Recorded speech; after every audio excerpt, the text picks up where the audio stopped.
It's time, you guys. That's why I got my Santa hat on. Pretend I am Santa delivering you PRs. We got our Team Unchained peaking program. It is starting on the November 20th. I can't believe. November is basically going to be over by the time we start this. It's crazy. So we're going to embark into our peaking cycle. So what is peaking? That is maximal fitness with minimal fatigue, and that will equal maximal performance, which for us is maximal strength. So you might have been able to get away with just like trying a PR like all the time when you were a newbie. But guess what? That doesn't help with longevity. And also, once you're more of an intermediate lifter, that's not going to work so much. We have kind of gotten rid of those newbie gains, and you have to actually peak properly. And we don't peak all the time. That is going to get you injured. We have been working and building towards this peak. So this is the best and most optimal way to do it. So this is powerlifting. So if you had a meet coming up, that's kind of what you would do for a meet. What we do is we build.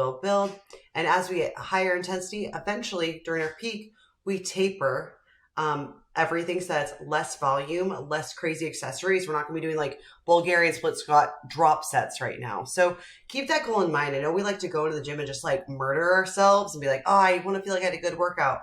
You're going to not feel like you're getting a good workout. Like you might be sweating. I don't know. But, it's just very focused lifting. We are lifting heavier weights. So with a very specific goal of lifting as heavy as possible. So that's what we're going to do.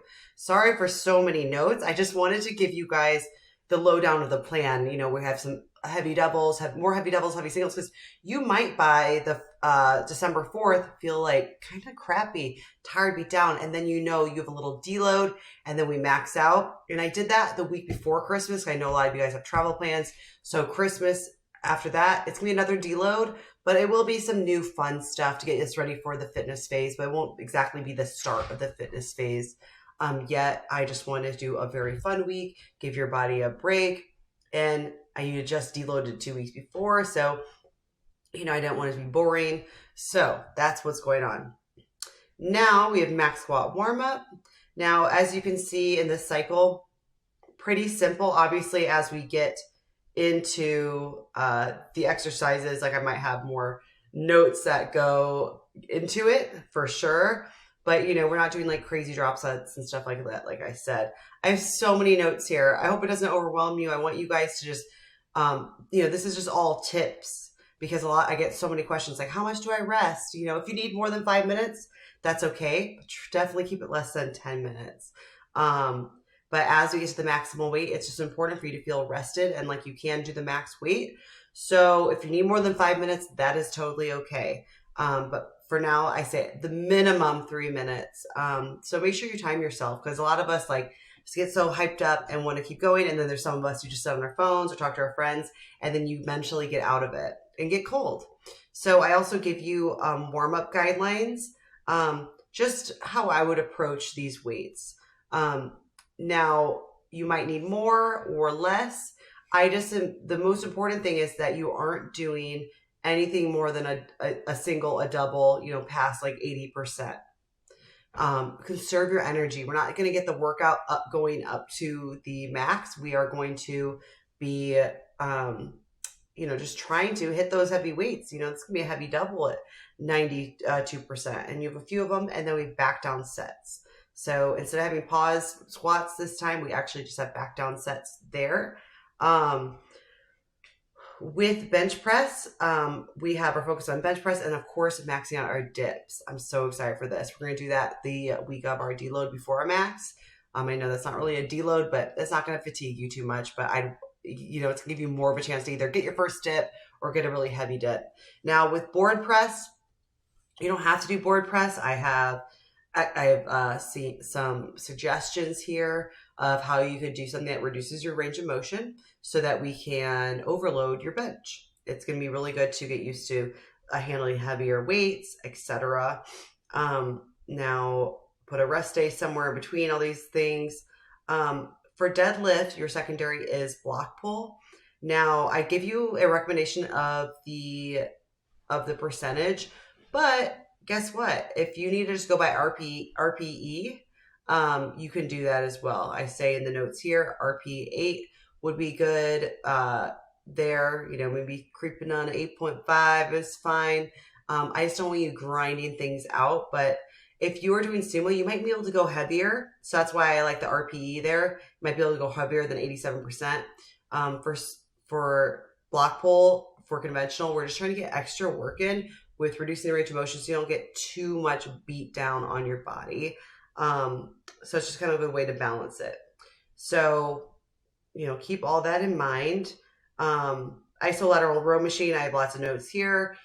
If you don't have a row, do chest supported incline row or T-bar or another machine. Just nothing that's going to tax your core too much. I don't want you to be doing deadlifts and then heavy bent over rows. Right now, in the strength building phase, sure. But right now we're trying to peak that strength. So we'll lay off it. Secondary press day, floor press is coming over for primary. It used to be the secondary lift of the regular bench press day last cycle, but more focus on it. Sorry, a lot of that overhead work, main overhead work is going away. Sorry, but a lot of that main overhead work is going away just because I want, oops, there's my little doggies.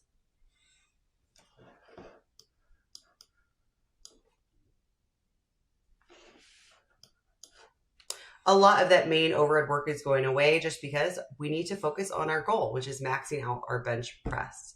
But we still have lots of good shoulder supersets, really stuff to get that blood flow going in your shoulders, to help that recovery, and maintain that muscle mass there. So I want you to think, I even have notes up here, our goal today is support and not take away from squat gains. Leave today feeling a nice little pump and not feeling murdered. I'm sorry, you booty freaks. This is a lot to add on, another booty day. So you want to keep your booty day, just keep it a little bit mild. And we will, I swear, murder the booties coming up in 6 weeks. I promise you. You're still going to feel a really good pump from this, but I do not want annihilation. I don't want you going crazy ham with these. That's why we've caused glute bridges, a little bit reduced range of motion, really feel mind muscle connection, all that stuff. So anyway, I'm so excited for this cycle. It's gonna be so fun because it's Christmas for me to see all the PRs. I'm very decked out in my Christmas right now. First weekend through Thanksgiving, but this is really a good time to use that fuel.